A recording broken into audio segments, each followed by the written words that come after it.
نحمده ونصلي على رسوله النبي الكريم. اعوذ بالله من الشيطان الرجيم. بسم الله الرحمن الرحيم.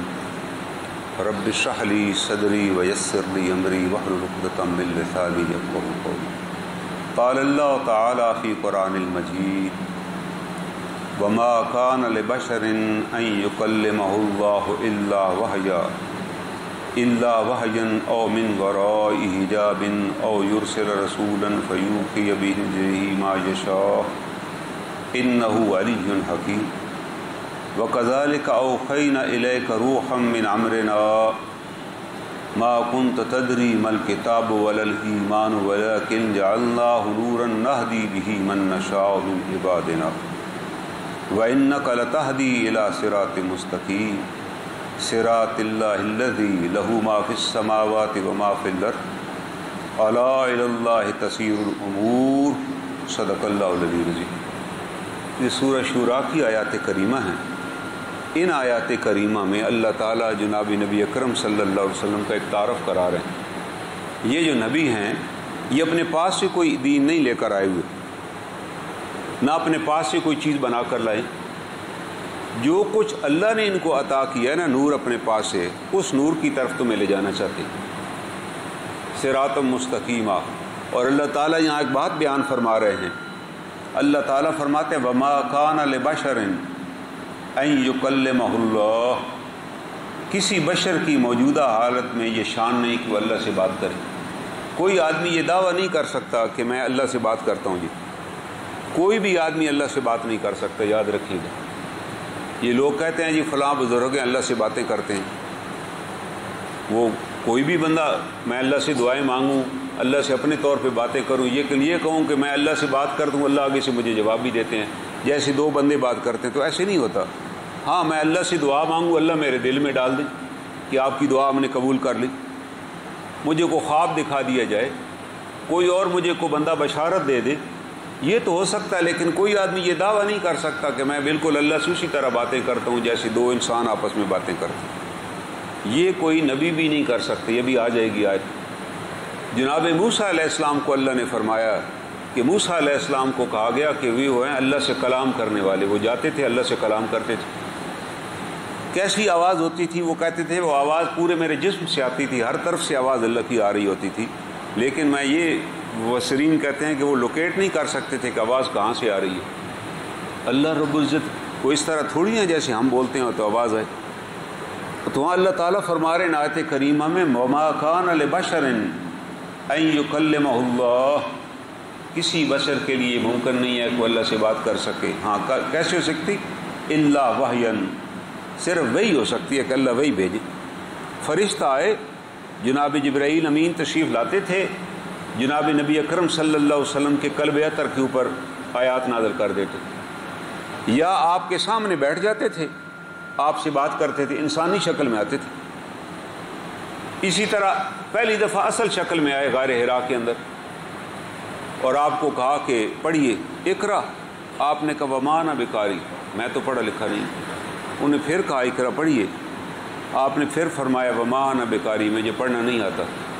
تیسری دفعہ انہوں نے آپ کو گلے لگایا اور جھینپا، خوب جھینپا، اور اس کے بعد پڑھیے تو آپ کا دل روشن ہو گیا، آپ پڑھنے لگ گئے. لیکن اس ملاقات کا اتنا اثر ہوا کہ اللہ کا کلام تھا. پہلی دفعہ آپ نے اس طرح براہ راست وہی سے سنا، اور پہلی دفعہ جبرائیل امین کو دیکھا اصل صورت میں. اور ایسے دیکھا، آپ فرماتے ہیں پورے آسمان کے افق پر جبرائیل امین کا جسم چھایا ہوا تھا. سورج بھی ہم دیکھیں نا تو ہمیں نظر آتا ہے ایک روشن دان جتنا سورج ہوتا ہے آسمان پہ، اس سے بڑا تو نہیں نظر آتا نا سورج. لیکن آپ فرماتے ہیں کہ پورے آسمان کے اوپر جبرائیل امین کا جسم چھایا. اتنا بڑا جسم تھا جو اصل صورت میں نے دیکھا. عام بندہ تو برداشت ہی نہ کر سکتا نا، دیکھ کے اس پہ کو کیفیت طاری ہو جاتی. جیسے لوگ کئی دفعہ ڈر جاتے ہیں کوئی چیز دیکھ لیں تو، لیکن پیغمبر کو اللہ تعالیٰ نے وہ صلاحیت عطا کی ہے، ان کے اندر وہ قوت ہوتی ہے کہ وہ دیکھ بھی سکتے ہیں، سن بھی سکتے ہیں. ہم تو شاید فرشتہ دیکھ کے ماری جائیں خوف سے، لیکن انبیاء علیہ السلام دیکھ بھی سکتے ہیں ان کو اور ان سے بات بھی کر سکتے ہیں. تو اللہ تعالیٰ یہاں فرماتے ہیں ہاں ایک طریقہ الا وحیا، وحی کے ذریعے، او من ورائی حجاب، یا پردے کے پیچھے سے آواز آئے اللہ کی، جیسے جناب موسیٰ علیہ السلام اللہ تعالیٰ سے ہم کلام ہوتے تھے لیکن اللہ کو نہیں دیکھا کہ آواز کہاں سے آ رہی.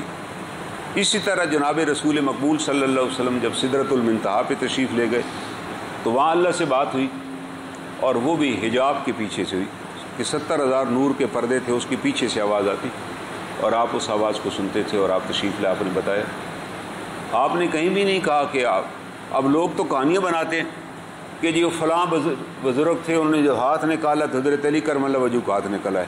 یہ فضول کہانیاں ہیں، یہ ایسی کس سے کہانیاں لوگوں نے. جب حدیث شریف میں آیا کہ آپ نے کہا کہ ایک پردے کے پیچھے سے، جب میں اوپر جانے لگا تو ایک مقام آ گیا سدرۃ المنتہا، جبرائیل امین میرے ساتھ تھے، وہ رک گئے. انہوں نے کہا اب میں آگے نہیں جا سکتا، میں فرشتوں کا سردار ہوں، سید الملائکہ ہوں، لیکن میری لمٹ یہ ہے، بس اس سے آگے میں نہیں. میں اگر گیا تو میرے پاری جل جائیں گے. ہاں آپ جا سکتے ہیں. اللہ تعالیٰ نے بتا دیا کہ نبی اکرم صلی اللہ علیہ وسلم کا مقام تمام فرشتوں سے بلند ہے، جبرائیل امین سے بھی بلند ہے. جبرائیل امین کی بھی ایک لمٹ ہے، اس سے آگے نہیں جا سکتا. آپ کو انہوں نے کہا اب آپ آگے تشریف لے جائیں. آپ آگے تشریف لے گئے اور وہاں آ کے اللہ تعالیٰ سے ہم کلام ہوئے ورائے حجاب، پردے کے پیچھے سے، کیونکہ یہ اللہ تعالیٰ بتا چکے ہیں کہ اس دنیاوی آنکھوں سے آپ اللہ کو نہیں دیکھ سکتے. ہاں جب قیامت برپا ہو جائے گی، حشر برپا ہوگا اور لوگ جنت میں جائیں گے تو اللہ تعالیٰ انسان کی جب میدان حشر میں آئیں گے تو بینائی دوبارہ لوٹ آئے گی. دیکھنا ایک بچہ جب پیدا ہوتا ہے نا، چند دنوں کا بچہ ہوتا ہے، اس کی آنکھیں 6x6 ہوتی ہیں. وہ 1 فٹ، ہم 1 فٹ کے فاصلے سے نہیں دیکھ سکتے، وہ بچہ 1 فٹ کے فاصلے سے دیکھتا ہے. جب ماں قریب آتی ہے وہ دیکھ لیتا ہے، ماں پاس آتی ہے چپ کر جاتا ہے، بجا کہ ماں کو پہچانتا ہے وہ. پھر جیسے جیسے بڑا ہوتا ہے اس کا ویر بڑھنا شروع ہو جاتا ہے. پھر ہم جوان ہو جاتے ہیں، پھر ہمیں وہ باہر سڑک دور جہاں تک نگاہ ڈالے ہم دیکھ لیتے ہیں، بندہ دور سے دیکھ کے پہچان لیتے ہیں. پھر ایک عمر کیسا آتا ہے آپ کی نگاہ کمزور ہونا شروع ہو جاتی ہے. اب میں پڑھ بھی نہیں سکتا بغیر اینک کے. میں دور سے کوئی بندہ داخل ہو تو شاید وہاں میں پہچان بھی نہ سکوں. وجہ کہ اللہ بتا رہے ہیں اب آہستہ آہستہ آپ پہ دوبارہ وہی وقت آنا ہے. ننکس فی الخلق، ہم تمہاری پیدائش کو الٹا کر دیتے ہیں. آج میں آواز سنتا ہوں تو پہچان لیتا ہوں کہ یہ میرے بیٹے کی آواز ہے، لیکن جب بندہ بوڑھا ہو جاتا ہے نا تو پھر وہ کہتا ہے جی بیٹا گھر آ گیا، ابھی تو میں سن رہا، تو کہتے ہیں وہ بیٹا تو آپ کا کراچی گیا ہے، یہ اور فلاں بندہ تھا. کہتا ہے نہیں یار میں اسی کی آواز سنی. تو بتایا جا رہا ہے کہ وہ 2 چیزیں جن پر زندگی بھر آپ نے بھروسہ کیا، آپ کی سماعت اور آپ کی بصارت، وہ سب سے پہلے آپ کو دھوکہ دیتی ہے. تو آپ کے ہاتھوں سے نکل چکی ہوتی ہیں. آپ کہتے ہیں یار میں نے اسے ابھی دیکھا ہے یہاں پر. وہ کہتے ہیں آپ کے پاس کمرے میں بندہ ہی کوئی نہیں آیا، پتہ نہیں آپ کس کو دیکھ رہے ہیں. کتنے ایسے بزرگوں سے آپ ملے ہوں گے. وجہ کہ ان پہ ہمارا بھروسہ ہے. اللہ فرماتے ہیں یہ تو کوئی گواہ ہی نہیں ہے بھائی، یہ تو وقت کے ساتھ ساتھ دونوں جواب دے جائیں. لیکن جب انسان میدان حشر میں آئے گا تو ساری صلاحیتیں اللہ لوٹا دیں گے، ساری صلاحیتیں لوٹا دیں گے. ایسی لوٹائیں گے کہ کہا جائے گا تو حد نگاہ تک دیکھ، تو ہر چیز دیکھ سکے گا. انسان میلوں تک دیکھے گا اور میلوں تک اس کو چیزیں نظر آئیں گی. آج تو ہم نہیں میلوں تک دیکھ سکتے نا کہ آگے زمین اونچی ہے، کہیں نیچی ہے، کہیں کچھ ہے، کہیں مکانات ہیں، کہیں موڑ ہیں. اللہ تعالیٰ فرماتے ہیں نہیں، ہم اس دن میدان کو مسطح کر دیں گے، سیدھا کر دیں گے، زمین کو کھینچ کے سیدھا کریں گے. نہ کوئی گہری چیز ہوگی نہ کوئی بلند چیز ہوگی. جہاں تک تم دیکھنا چاہو گے تم دیکھ سکو گے، ہم تمہاری نگاہ دور کر دیں گے. کہیں گے دیکھو بھائی دیکھو. پھر جب انسان جنت میں چلا جائے گا اب اللہ تعالیٰ صلاحیت عطا کر دیں گے اللہ کو دیکھنے کی، اللہ کو سننے کی، اللہ سے ہم کلام ہونے کی، کیونکہ اب وہ جنت میں آ چکے ہیں نا. اب جنت والی ساری صلاحیتوں سے مل جائیں گی. جیسے بچہ تھا گوشت نہیں کھا سکتا تھا، چبا نہیں سکتا تھا، بڑا ہو گیا، والدین نے غذا بدل دی کہ بھائی اب آپ نے یہ کھانا ہے. جب جنت میں جائیں گے اللہ تعالیٰ ہر چیز بدل دیں گے کہ بھائی آپ یہاں آ چکے ہیں، ہمارے مہمان ہیں، اب جو آپ چاہیں گے ہم آپ کو کھلائیں گے، جو آپ سننا چاہیں گے ہم آپ کو سنائیں گے، جو دیکھنا چاہیں گے ہم آپ کو دکھائیں گے. آپ کو ساری صلاحیتیں عطا ہم نے کر دی ہیں جو دنیا میں نہیں عطا کی تھی. یہ جنت کا خاصہ ہے. تو اللہ تعالیٰ فرماتے ہیں کہ وہاں اللہ تعالیٰ جب اپنا دیدار کرائیں گے، وہ کیسی دیدار ہوگا ہم بیان بھی نہیں کر سکتے، کوئی سوچ بھی نہیں سکتا نا. تو اللہ تعالیٰ فرماتے ہیں وہ جب اللہ تجلی فرمائیں گے نا تو لوگ سجدے میں گر جائیں گے، لیکن وہ لوگ جو دنیا میں سجدہ نہیں کرتے تھے وہ سجدہ نہ کر سکیں، ان کے جسم اکڑ جائیں گے. وجہ کہ اللہ کہیں گے کہ تمہیں دنیا میں بلایا جاتا ہے، یہ بڑی محرومی ہوگی کسی کے لیے آپ کا ایک دوست آئے 20 سال بعد، یا آپ کے والد صاحب 20 سال بعد آپ کو ملیں، آپ کی والدہ 20 سال بعد آپ کو ملیں، آپ کہیں باہر چلے گئے ہوں، گم ہو گئے ہوں، واپس آ گئے ہوں، اور آپ اٹھ کے مل ہی نہ سکیں، اٹھ سکتے ہو لیکن اٹھ کے ہی نہ ملے تو کتنی بد نصیبی ہوگی۔ یہ ڈاکٹر کہہ نہیں آپ نے ہلنا نہیں، ویسے ہی پڑے رہیں بھائی، آپ کہیں گے یار میں کم از کم اٹھ کے انہیں گلے تو مل ہی لیتا۔ تو اللہ تعالیٰ فرمائیں گے اس دن لوگ کہیں گے میدان حشر میں کہ اللہ جب دیدار کے ہم ان کے آگے اللہ کے آگے جھک جائیں، قرآن کہتا ہے وہ جھک نہ سکیں گے۔ انہیں بتایا جائے گا دنیا میں جب تمہیں سجدے کے لیے بلایا جاتا تھا تم سجدہ نہیں کرتے تھے، آج ہم نے سجدے کی نعمت ہی تم سے چھین لی۔ وہاں دنیا میں جنت میں یا آخرت میں تو نعمتیں یہی ہوں گی کہ انسان کبھی اللہ کی نعمتیں کھا کے اللہ کو سجدہ کرے گا تو سجدہ میں اس کا اتنا وقت گزر جائے گا۔ اللہ تعالیٰ کا جب کسی خاص طریقے سے ذکر کرے گا تو اس کو اتنی لذت ملے گی جیسے اس نے کوئی بہت بڑی دعوت کھا لی۔ وہاں تو ساری چیزیں ڈفرینٹ ہوں گی۔ تو اللہ تعالیٰ فرماتے ہیں کوئی بندہ ایسا نہیں ہے جو اللہ سے ہم کلام کھول سکے، من وراء الحجاب، ہاں پردے کے پیچھے سے، او یرسل رسولا، یا اللہ کسی فرشتوں کو بھیج دے، فیوحی باذنہ ما یشاء، اور جو اللہ چاہے اپنا پیغام پہنچا دے۔ جناب نبی اکرم صلی اللہ علیہ وسلم کے پاس فرشتہ آتا، جبرائیل امین آئے۔ ایک دن آپ صحرا میں بیٹھے ہوئے تھے، سارے صحابہ بیٹھے تھے کہ یکلق ایک آدمی نمودار ہوا، صحرا سے آتا ہوا آپ کے پاس آئے اور آپ کے سامنے بیٹھ گئے۔ حضرت عمر کہتے ہیں کہ اس شخص کو میں نے دیکھا، اس کے بالوں پر کوئی صحرا کے اثرات نہیں تھے۔ آپ صحرا سے گزر کے آئے نا تو جسم بھی گرد آلود، منہ اور چہرے پہ بھی ریت اور مٹی، صحرا میں ہر وہ کہتے ہیں میں بڑا حیران ہوا کہ یہ آدمی صحرا سے آ رہا ہے، چہرے پر بھی کوئی گرد نہیں ہے، بال بھی ٹھیک سنورے ہوئے، لباس بھی سفید پہنا ہوا ہے، کوئی نشان تک نہیں ہے۔ آپ کے ساتھ آ کے بیٹھ گیا سامنے اور آپ کے گھٹنوں سے اپنی گھٹنی جوڑ لی اور پوچھنے لگ گیا آپ سے کہ ایمان کیا چیز ہے، پھر پوچھا اسلام کیا چیز ہے، اخلاص کیا چیز ہے، تو احسان کیا چیز ہے۔ آپ نے فرمایا احسان یہ ہے کہ تم اللہ کی ایسی عبادت کرو جیسے تم اللہ کو دیکھ رہے ہو۔ اگر یہ نہیں کر سکتے تو یہ تو یقین رکھو نا کہ جب میں عبادت کر ہوں اللہ مجھے دیکھ رہا ہے۔ اگر مجھے یہ پتہ ہو میں یہاں نماز پڑھ رہا ہوں اور میں دیکھوں کہ 20 بندے لائن میں لا کے مجھے دیکھ رہے ہیں جی کہ کیسے نماز پڑھتے ہیں، میں تھوڑی سی تو پھر کوشش سے نماز پڑھوں گا۔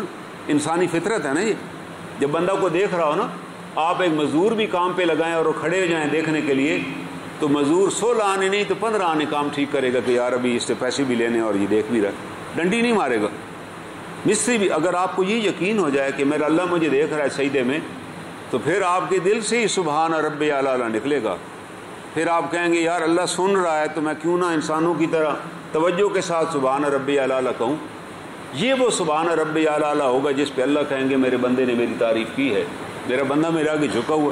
وگرنہ ہماری کیا نماز، ہم تو پڑھتے ہیں اللہ اکبر، پھر امام سلام پھیرتا ہے تو پتہ چلتا ہے نماز ہی ختم ہو گئی، پیچھے درمیان میں پتہ ہی نہیں ہوتا کیا پڑھا، کدھر تھے، کہاں نہیں تھے۔ یہی وہ نماز ہے جس کے اثرات نہیں مرتب ہوتے۔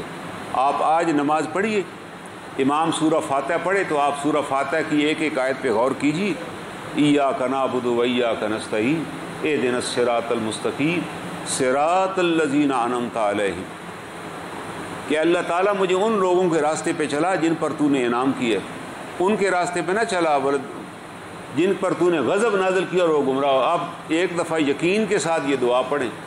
یہ دعا ہم 40 دفعہ پڑھتے ہیں دن میں۔ کتنی دفعہ پڑھتے ہیں؟ سورہ فاتحہ لازمی پڑھتے ہیں ہم، فجر، ظہر، عصر، مغرب، عشاء، فرض نمازیں ہی لے لیں تو 40 دفعہ بن جاتی ہے۔ ہم نے ایک دفعہ بھی توجہ سے نہیں پڑھی تو اثرات کدھر مرتب ہونے۔ آپ توجہ سے پڑھیں، آپ اپنے اندر ہی بھی تبدیلی محسوس کریں گے، آپ کو اللہ ہدایت کے راستے کے اوپر چلا دے گا۔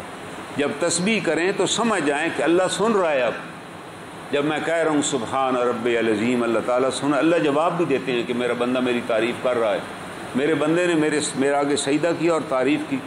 یہ وہ توجہ ہے جو جس کی تلقین جناب رسول مبین صلی اللہ علیہ وسلم نے کی۔ آپ نے کہا تم ایسی نماز پڑھو کما رمایتمونی، جس طرح تم مجھے نماز پڑھتے دیکھتے ہو بھائی، میں جیسے میں پڑھتا ہوں تم ایسے پڑھو۔ تو یہاں یہ بتایا جا رہا ہے وہ جبرائیل انہیں جو بھی سوال کیا اور جو آپ نے جواب دیا وہ کہیں آپ نے حق فرمایا، آپ نے درست فرمایا۔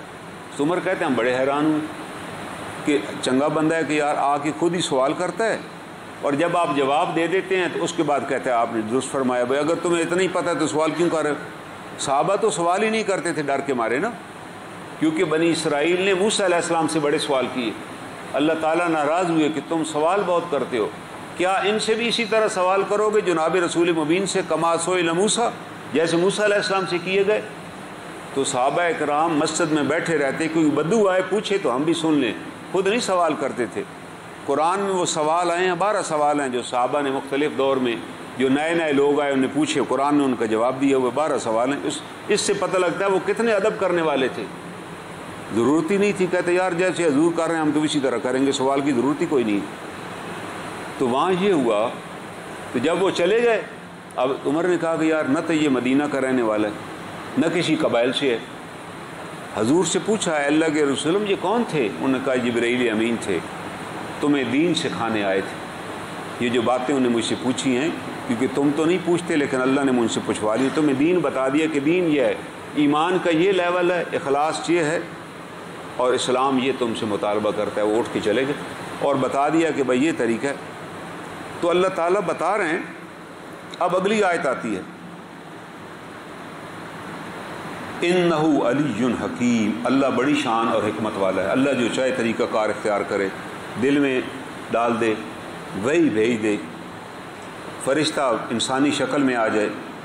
اور ساتھ اللہ فرماتے ہیں وَكَذَلِكَ أَوْحَيْنَا إِلَيْكَ رُوحًا مِّنْ أَمْرِنَا، اے نبی صلی اللہ علیہ وسلم ہم نے آپ کی طرف اسی طرح وہی بھیجی اپنے حکم کے ساتھ، ہم نے آپ پر وہی بھیجی.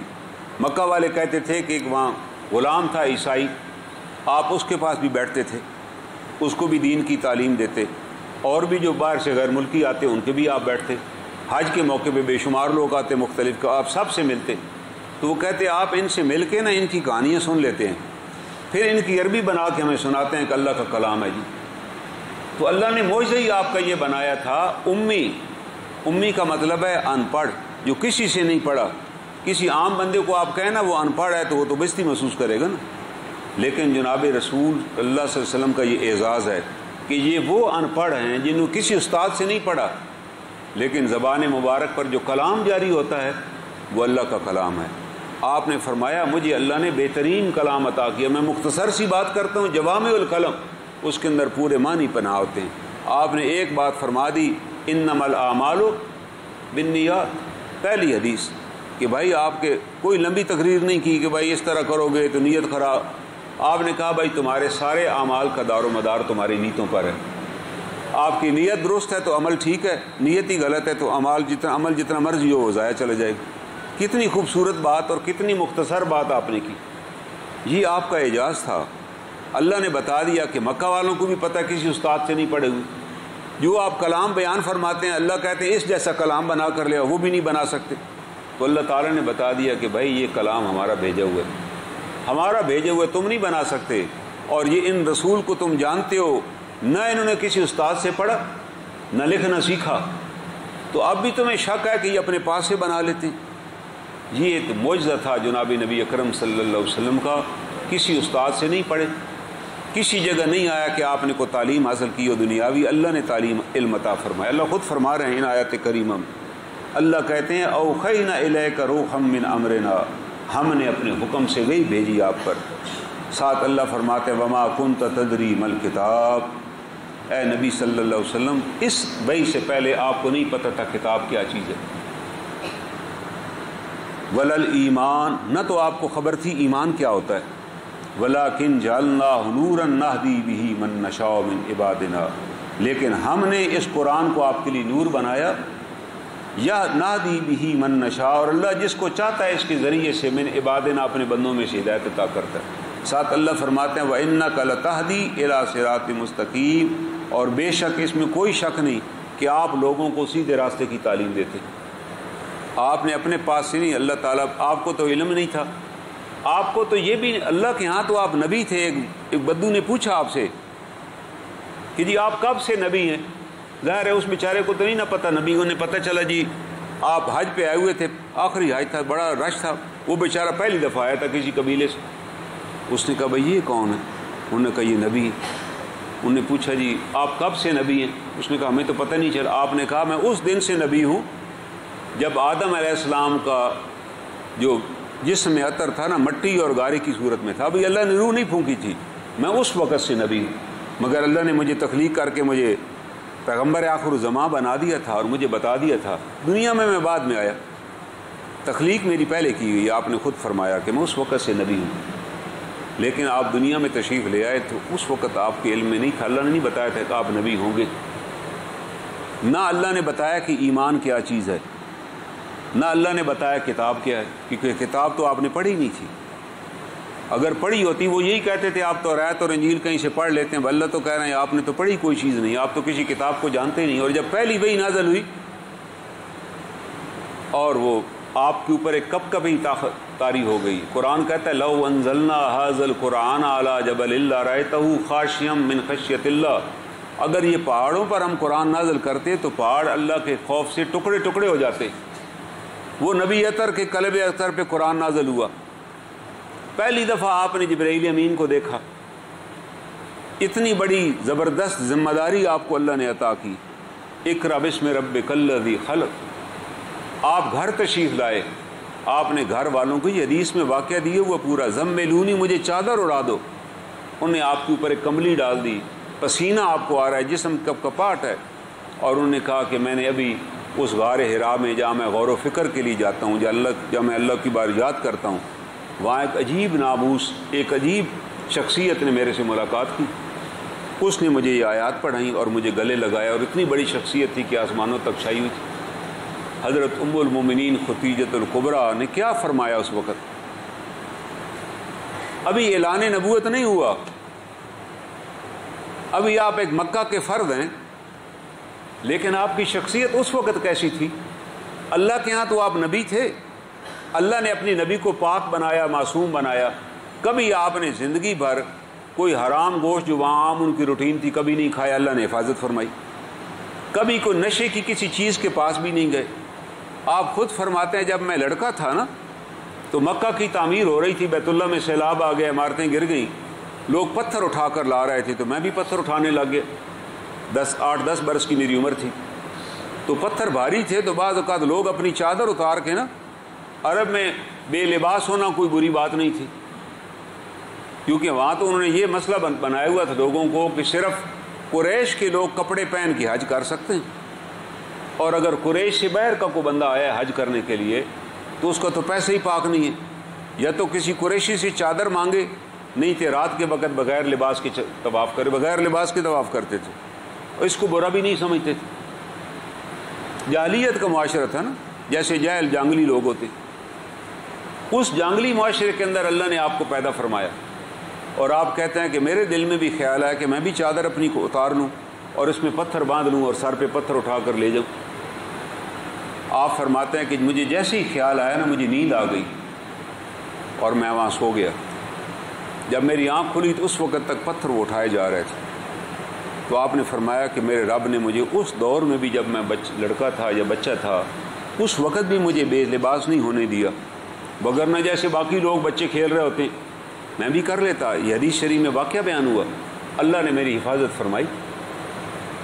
وہاں عرب میں بڑی رواج تھے، چوری کے جانور، شکار کے جانور، ڈاکے کے جانور، ڈاکے مارتے تھے، لیکن کبھی آپ کسی ایسی دعوت میں شریک ہی نہیں ہوئے جہاں وہ کو حرام کی وجہ کہ اللہ کے پیغمبر اللہ نے معصوم بنائے ہوئے ہیں، کل کو کہتا کہ جی آپ تو کل تک ہمارے ساتھ ڈاکے ڈالتے تھے تو آج آپ دین پر آ گئے، اللہ فرماتے نہیں، ہمارے نبی کو ہم نے بچپن سے اسی طرح لے آئے تاکہ کل کو انگلی نہ اٹھا سکے کہ آپ تو یہ کر رہے ہیں بھائی، اس لیے جب آپ نے پہلی دعوت دی، پہلا حکم آیا، ابھی تک تو آیات نازل ہو رہی تھی، پھر پہلا حکم آ گیا یا ایھا المدثر قم فانذر، اے چادر اوڑھ کے سونے والے اٹھیے اور لوگوں کو ڈرائیے، یہ حکم تھا، اب آپ اعلان کر دیجیے، اس سے پہلے اعلان نہیں کیا، اس سے پہلے آپ نے ام المومنین کو بتایا، حضرت خدیجہ الکبریٰ کو بتایا، دوستوں کو، لیکن ابھی تک دعوت کا حکم نہیں ملا تھا کہ لوگوں کو اعلان کریں، تو آپ حرم میں تشریف لے آئے صبح کے وقت۔ عرب کا ایک رواج تھا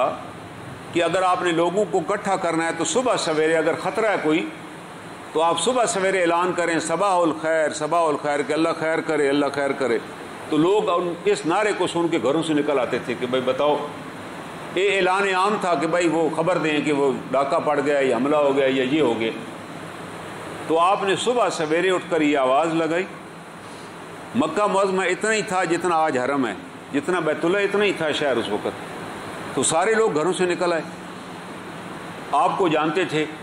اس وقت بھی آپ کو لوگ صادق اور امین کے لقب سے یاد کرتے تھے. اللہ نے صادق اور امین کا اعزاز دے دیا تھا ان کے کہ یہ جھوٹ بھی نہیں بولتے اور امانت بھی امین بھی ہیں. تو جب لوگ سارے اکٹھے ہو گئے تو آپ نے ان سے ایک سوال کیا، کیف وجدت منی، تم نے مجھے کیسے پایا، میرے بارے میں آپ کی کیا رائے ہے؟ سب نے یک لفظ یا یک مشت کہا الصادق الامین، کہ آپ سچے ہیں اور امانت دار ہیں. اس زمانے میں بینک نہیں ہوتے تھے، لوگ سفر میں جاتے اپنی امانتیں رکھ کے جاتے. ان نون لوگ بھی آتے حج اور عمرے کے لیے اور وہ تلاش کرتے قریش کو بندہ ملے تھے اس کے پاس سامان رکھیں یار، پھر ہم طائف چلے جائیں گے، پھر وہاں چلے جائیں گے تو واپسی پہ لے لیں گے. تو اکثر عرب کے سردار غائب ہو جاتے، کہتے یار تم کس کے ساتھ آئے تھے، چور بندہ لے کر آؤ، گواہ لے آؤ. تو خوار کرتے، اگر کوئی بندہ مر گیا ہوتا تو اس کے وارثوں کو دیتے بھی نہیں کہ یار ہم کیسے مانیں، ایک بدنیتی ہوتی ہے نا.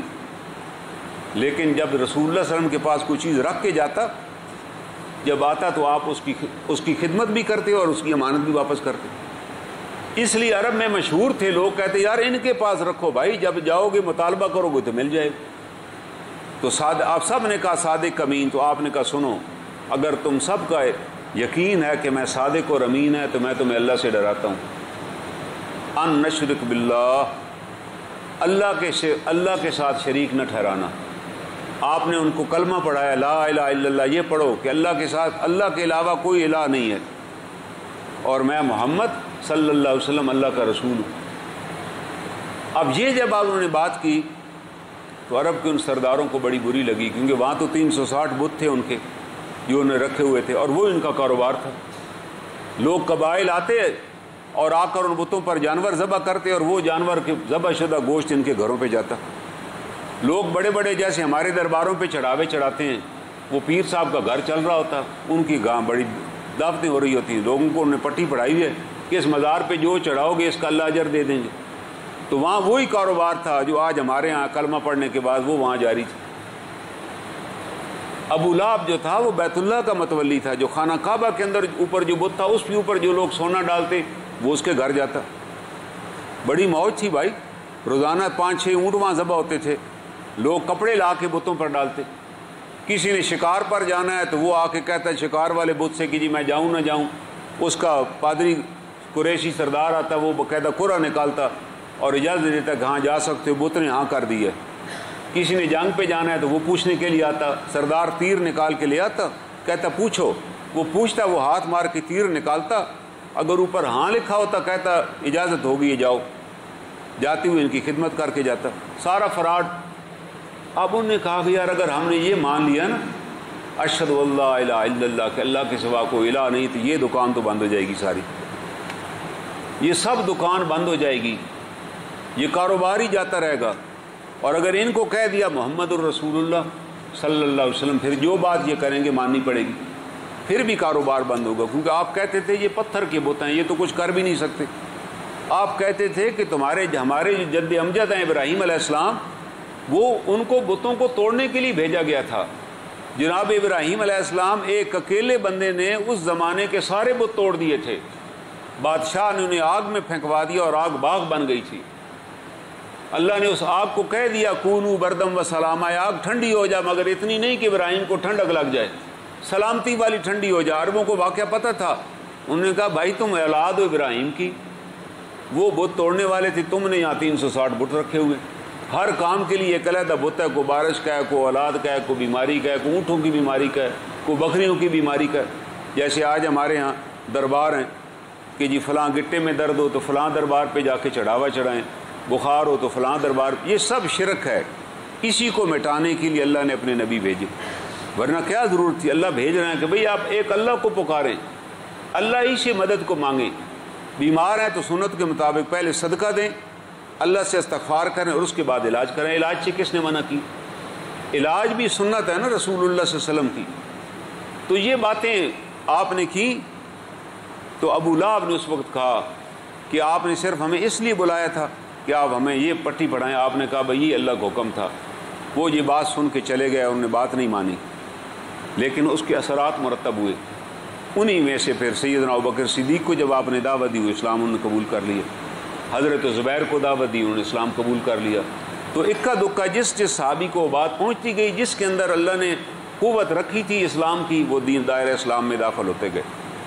لیکن بات بتانے کا مقصد یہ ہے کہ جناب رسول کریم صلی اللہ علیہ وسلم جب گھر آئے نا تو حضرت خدیجہ الکبریٰ نے آپ کو پسینے میں دیکھا تو انہوں نے کہا، ظاہر اس وقت تو وہ رسول نہیں تھے، اس وقت تو ان کے خامد ہی تھے نا، انہوں نے کہا کہ اے میرے خامد محترم، یہ جو آپ نے جو شخصیت سے آپ کی ملاقات ہوئی، جس کی وجہ سے آپ کے اوپر ایک پریشانی کے اثرات ہیں، جس کی وجہ سے آپ کو مسلسل پسینہ آ رہا ہے، اس کے باوجود میں ایک بات آپ کے بارے میں جانتی ہوں کہ اللہ نے 5 خصوصیات آپ کے اندر رکھی ہوئی ہیں۔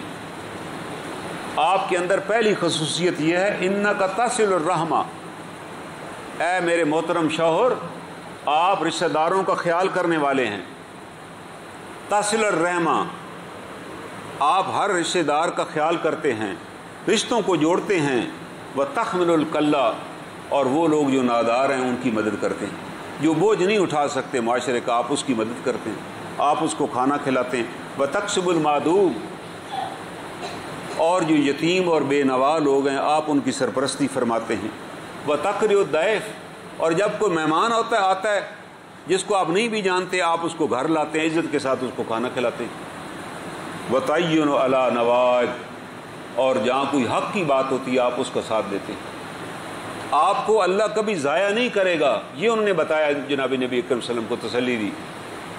یعنی آپ نے حضرت خدیجہ الکبریٰ نے، یہ اسلام کی تعلیمات نہیں تھیں، یہ وہ انسانی تعلیمات تھیں جو نبی اکرم صلی اللہ علیہ وسلم کی فطرت میں اللہ نے ڈال دی تھی، اور اس کے اوپر بشارت کس نے دی؟ خدیجہ الکبریٰ نے، کہ ہر وہ آدمی جس کے اندر یہ 5 صفات ہوں گی اللہ اس کو کبھی ضائع نہیں کریں گے، اللہ اس کی خود حفاظت فرمائیں گے۔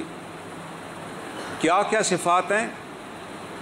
رشتہ داروں کے ساتھ قطع تلقی نہ کرنا، کوئی رشتہ دار بیمار ہے حاجت مند ہے اس کی مدد کرنا، کوئی غریب اور نادار ہے تو یہ نہیں کہ میرے گھر تو جناب دعوتیں ہو رہی ہیں اور میرے محلے میں پڑوسی ہیں ان کے گھر کھانا ہی نہیں اور میں آرام سے زندگی گزاروں، نہیں، مجھے اس کا خیال کرنا ہے۔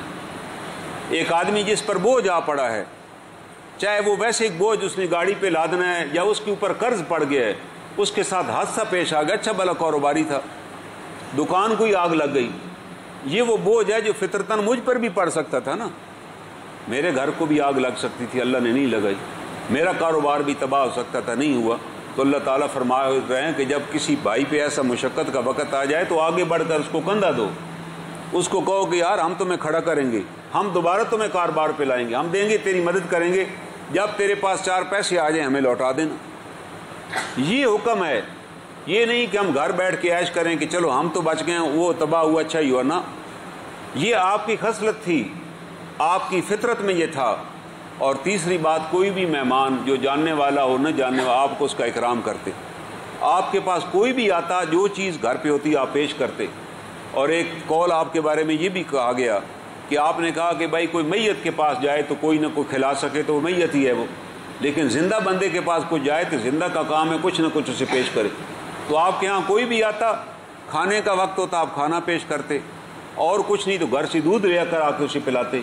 عرب میں تو پانی پلانا بھی بہت بڑا صدقہ تھا، وہاں تو صحرا میں پانی بھی نہیں ہوتا تھا، لوگ لڑ پڑتے تھے کہ یار میرے پانی کے برتن سے پانی کس نے پیا۔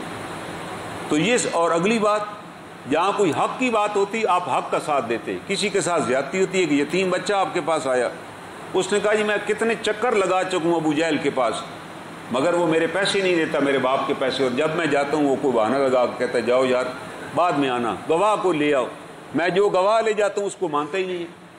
اللہ کے رسول صلی اللہ علیہ وسلم کی وہ بات نہیں مانتا ابو جہل، آپ کا کلمہ بھی وہ نہیں پڑھتا۔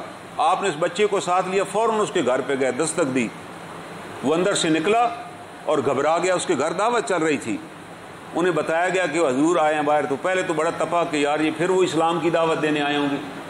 باہر نکلا تو بچہ ساتھ تھا، آپ نے فرمایا کہ اس کے باپ کے پیسے تمہارے پاس، اس کو پیسے ادا کرو۔ وہ دوڑا گیا اندر اور فوراً پیسوں کی تھیلی لا کے اس کو دے دی۔